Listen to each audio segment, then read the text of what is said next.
আসলে আপনি যেটা বললেন যে আস্থা রেখেছে শিক্ষার্থীরা তাদের চমক দেওয়ার পালা। আসলে আমি মনে করি চমক নয়, বরং তাদের অধিকার ফিরিয়ে দেওয়ার পালা।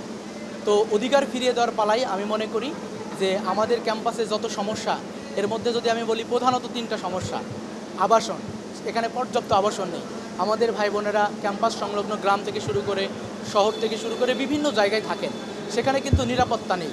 আমি মনে করি তাদের একটা নিরাপদ আবাসন দরকার।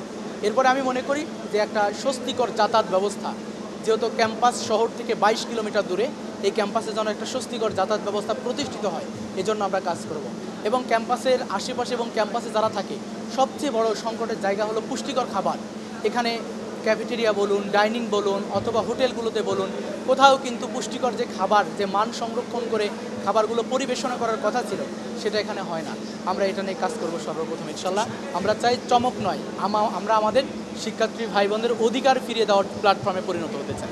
আমাদের একজন নবনির্বাচিত সদস্য, তিনি তার ব্যক্তিগত ফেসবুকে একটি তির্যক মন্তব্য করেছেন, যেই মন্তব্যকে শিক্ষার্থী ভাই বোনেরা ভালোভাবে নেন নাই, যার কারণে তারা প্রতিবাদ জানিয়েছে। তাদের সাথে আমিও প্রতিবাদ জানিয়েছি।